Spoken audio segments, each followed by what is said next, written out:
Good afternoon, everybody. I'm Dan Hussey with Zaner Hedge, bringing you our strategy of the week update here for October 12th, 2023. Remember, trading futures involves risk and is not suitable for all investors, and everything we talk about here today is just my own opinion, not a direct trade recommendation. Friday the 13th tomorrow. I've had some wild markets today. We're going to start off. Uh, let's see. Let's look at corn. Corn today, December corn specifically. There it goes. Nice reversal back, basically like almost an outside, like an outside candle for the whole week there. But outside reversal for the corn off of that 18-day moving average. Make a case that's holding trendline support, 50% pullback. We'll look at all that on the 4-hour chart in a minute. But the report ultimately, today, in the report I'm referring to is the WASI report. Before that, there was, of course, our export numbers and flash sales this morning. So, while this report, I think one of the bearish undertones of it, which there weren't many, was the fact that the USDA reduced, exports for both beans and corn. I think the rising U.S. dollar generally is probably one of the biggest proponents behind why the USDA feels the need to walk back on those numbers. But also, they clearly felt the need to walk back on production numbers, which means that at the end of the day, the pencil pushing to get that balance sheet to kind of be somewhat unchanged month over month, which it wasn't. We were lower in terms of carry out and production. They play that game of reducing exports sometimes. And okay, if to be fair, right, if we print those lower production numbers, right, we have less supply. Markets, in theory, price should go up.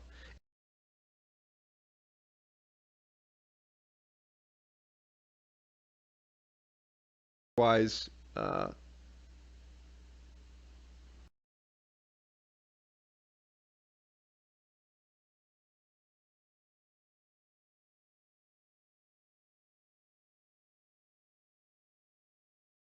right. Um, okay, so again, 18-day moving average there held as support. We busted above that 100-day moving or 55-day. 100-day is up at 510 and the 200-day at 540. I think those are very likely, potential upside targets. That open gap we still talk about around 530. I think is another level to look for. But when you take a big step back on corn, this is could be all a correction. A big 2 steps up, 1 step back on the weekly, monthly charts. I mean, we're going to need to see a push up to 550 and above that 200-day to start confirming that. And, this what is otherwise what is flipped to some bearish technicals turn more bullish. But let's see what happens here into the end of the week. I'm thinking tomorrow's the day. And, to close this week, corn's going to try to be above 5. And if you can't do that, it's failing back at its resistance around 5 that we were at before. So keeping a close eye on that in the near term. That 4-hour chart of December corn, made for a nice, whipsaw reversal there from the low of the day after the open, um, and into WASD, but and at the WASD report, whatever. But nevertheless, actually, when was that low? There was so much going on. Yeah, it was at the WASD. I thought, figured as much, but that 4-hour candle, right? You can't tell if it was the opening, the 8:30 bell, or right? Or the other thing, the WASD. All right, so 50% from 467 and 3/4 low to the 498 and 3/4 high. Nice pullback here. The 483 level has held. Upside target for that swing is the 506 with secondary up around 520. I mean, and that just takes us back to filling that open gap, trading into the full 50% short off of highs, which I've made kind of blue here for you so you can distinguish which one it is up at 520. I'm thinking 531 to 535 is, where this market's going to target. And if we can get there, now we're talking about, putting pressure on the entire swing lower for corn and, reversing basically the whole move from 629. I'm not saying you go to 629 per se. Like there's a lot of resistance to chew through, specifically the 560 to 580 area. You can see a couple highs and fibs and such up there. But right, the period of price discovery in theory for corn should be higher.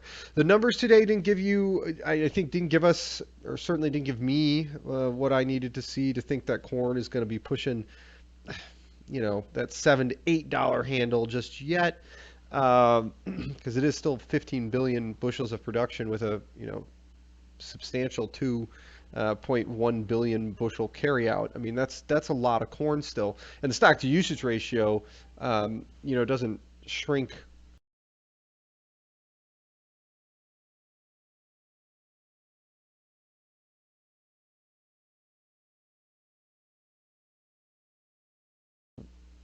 having gotten a move for the week but pulled back, and maybe trying to find a bottom, which we'll look at later, that's certainly going to help our row crops. But row crops are into the harvest season, the harvest pressure. I think we saw some of the maximum of that, and now it's a question of how high could this market go uh, until that insurance date, which I don't know. This seems like it's going to be expensive insurance here for those companies, but we shall see. Nevertheless, above $5 for corn, 520 is the next stop. I'm bullish above, bearish below the 480 area for December corn in the near term. All right, let's get right back to it. Take a look at these Novi beans. Um, Big move on the Novi beans here, 1252 area low, kind of a double bottom, if you will, from the previous price action or yesterday's price action. It's just couldn't break below 1250 if you really get down to it. And it's kind of almost a double bottom from this low back in June. Yeah, we went below that low and tagged the stops, but for just a few minutes before rallying back up and closing today back above that 18-day moving average in the November beans. That's level was at 1285. I think that is, for all intents and purposes, there is not. I don't think there's a technical trader out there, that doesn't see that and think I got to get out of my shorts or profit take or should have done it already. Um, Again, an outside day reversal higher after an outside day lower shows an expanding range, happening in soybeans. Then the final push was higher. Now we're starting to break above those key technicals, back above that low as well here from August at 1281. I mean, so basically the start of October, the end of September has been a bear trap, in my opinion. And I think now, and into tonight's overnight session, I think it would behoove you not to consider some upside now for soybeans. Breaking above the downward sloping trend line, the most aggressive one drawn from somewhere around here, which kind of is a parallel line to that 18-day moving average. We now have another trend line kind of against all the highs, which is going to come in somewhere around this 100-day, which is at 1311. The 55 days up 1328. 200 days at 1320. I think this market's got legs to that area at the very least, and that's not a wildly overly optimistic move. That's just another day or two of rallying. And if it does that and closes up there and closes above all those moving averages, well, I mean, good fight, good night. This is 2 steps forward, 1 step back. We're going to probably 1550 to 1600. Not in a straight line, but this is the most excited I've actually been about soybeans in a while. This is the first move. This last, well, I mean, I guess we were excited back here, excited here, but it's the first day where we've, in my opinion, truly reversed the trend. One day a reversal does not make, but I think we had all of the other pieces in a puzzle to make that happen. We had an overly bearish expectation into reports. We had the government numbers surprise us. You're seeing good export numbers, at least flash sales, right? Like that stuff shouldn't be happening if this is, we're worried about demand.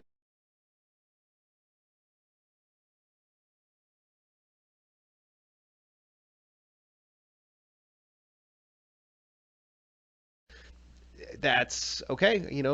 That's kind of how these markets go. Like, look, from oversold, well, it didn't happen this quick back here. It's a little more like this day. This is quite actually the move, but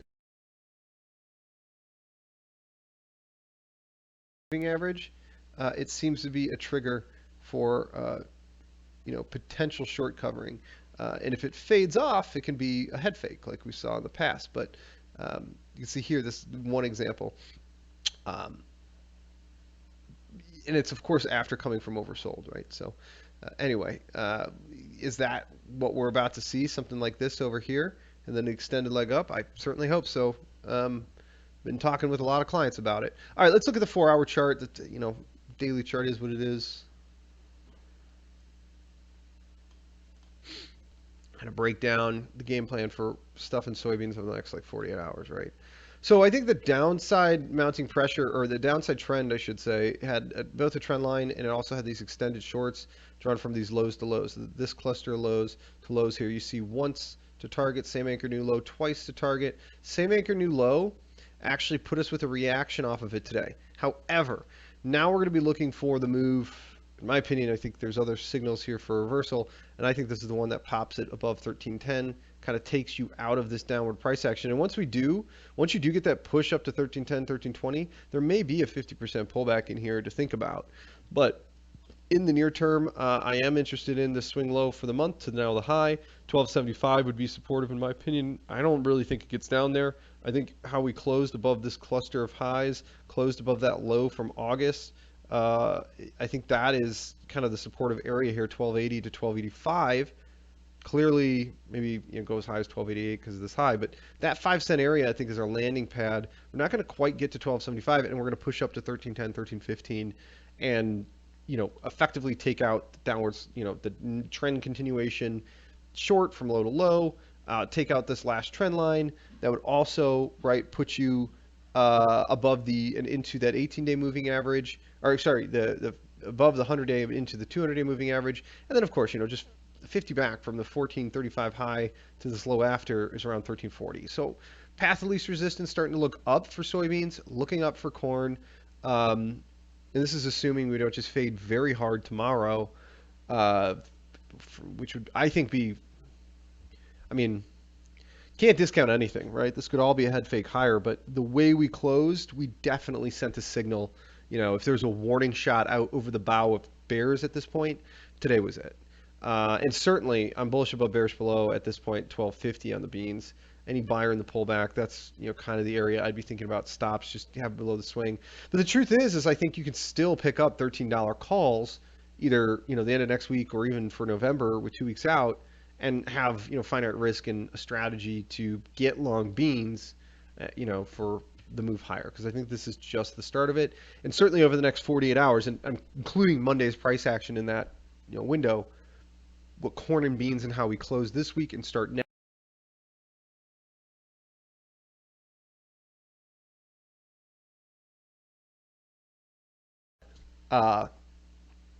This is how a low can form. All right. And today's news, I think, was a good reminder for many of what looking good there. Let's take a look at the soy meal and the soy oil real quick.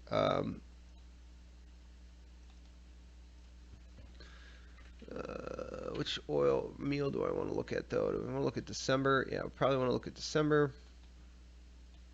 I'm going to go out and ignoring kind of October at this point.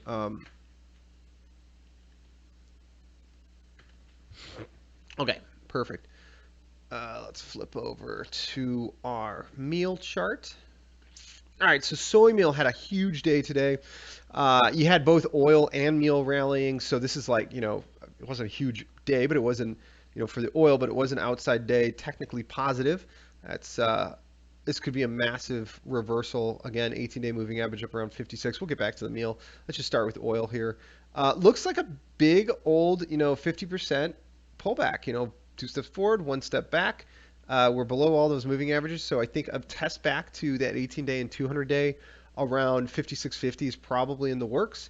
That would keep you under any kind of 50% retracement short, but I see this as a big correction that held. So I see like oil having made like 2 steps forward, 1 step back, 2 steps forward, 1 step back. This is a nested 1, 2, 1, 2. If that's the case, if we get really bullish in energies and soy oil could be heading to 75 to 90 here. Not getting too overly excited yet, but massive head and shoulders pattern on December oil here that I want to point out to people. Got neckline here at 68 or 65, like 80 area. Okay, just call it 65, whatever. Left neck, right, in inverted head and shoulders, I should say. Left shoulder here formed down around 53.37. Right shoulder here forming as well. Got your head way down here. So now a push back up and above 66.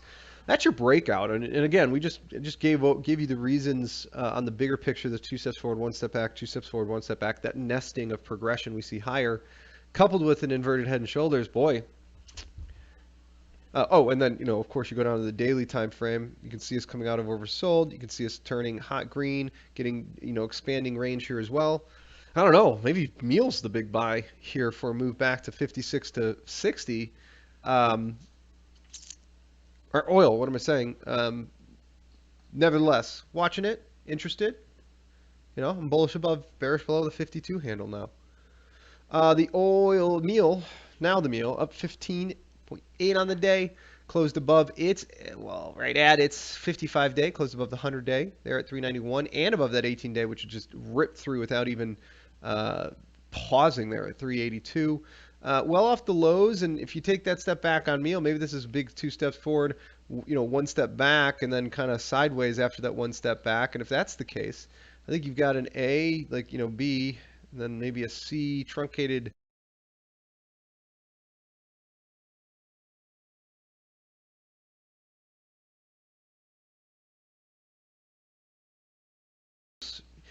I kind of think Meal's got to, move back to 410 to 420.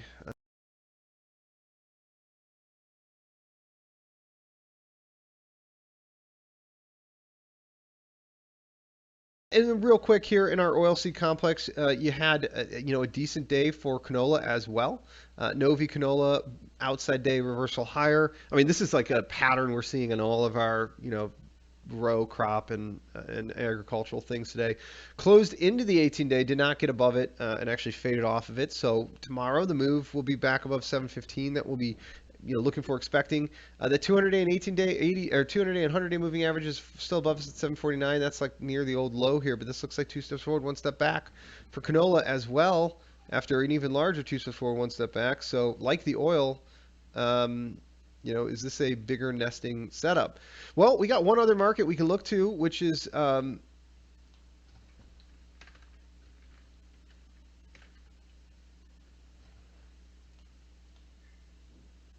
palm oil. I don't know if we should be looking at November or October for the palm oil just yet. I mean, technically speaking, October is your front month future. The charts don't look all that different. But the idea here in palm oil, I want to point out, at least for what if we look at a continuation chart, at least you can see a much larger range. And actually, palm oil, generally speaking, having this one of the bigger run-ups in all of our commodities. I mean, we're talking, going from 2,000 to 6,500, right? Like almost 3.1x, 3.15x from where we were trading, easily doubling its value, right? Two steps forward, one step back in a big way. And then we've basically found ourselves in this consolidation structure sideways for, since 2022. Haven't been able to break above 4,200, haven't been able to break below 3,200. We're right in the middle of that range. You know, again, the close today, higher highs and higher lows now in Malaysia Palm.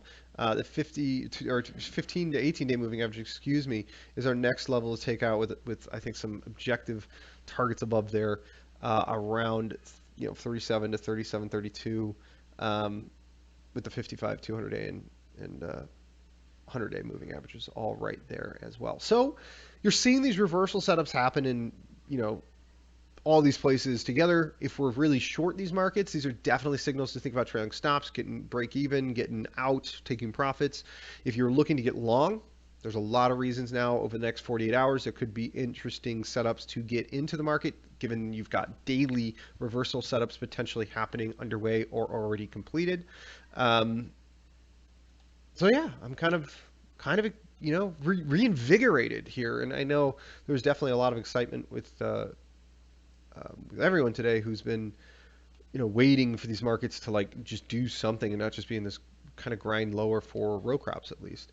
Of course, if you're short them, it probably wasn't the day you'd want to see, but there's a lot of good reasons that you should stops were at lower prices, what have you, or into a report day like this. It's always good to think about taking profits sometimes. All right, moving on.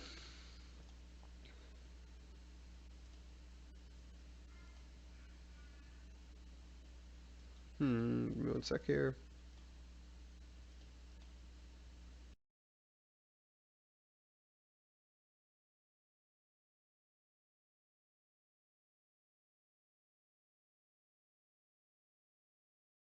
On cotton, it's up, sideways, up, sideways. So long as you're above 83, 40, that 100-day moving average, or 84, 83.20 to 200-day, I think this is still, two steps forward and then kind of one step back and sideways. I'm still looking for that push and a move back to the 18-day, which would be back towards, 87. And then I'm a little, personally, I'm shocked we're not above 90 here. I mean, we've had one of the worst production years for cotton in the United States we have in a long time. The problem with cotton is we don't need it. we don't eat it, and it's not a crop that spoils. So, you know, production here can roll over for a while, and then of course, right? It's all a matter of China and India buying and our export market, really China buying here. And if we don't get those exports, it's there's no buyer. It doesn't matter how much or how little we produce, right? So anyway, that being said, today's price action, closes basically a doji, but slightly down on the day. That's a lot of, two big attempts to break below 84 and, kind of failure to do it, and then right back to 85. Um, this is the market I'd like to see get above that 85.70 high, reverse it, 18-day, 55-day, get back above those, and then I think we're on our swing towards 90. But survivability there has been arduous for just about everybody.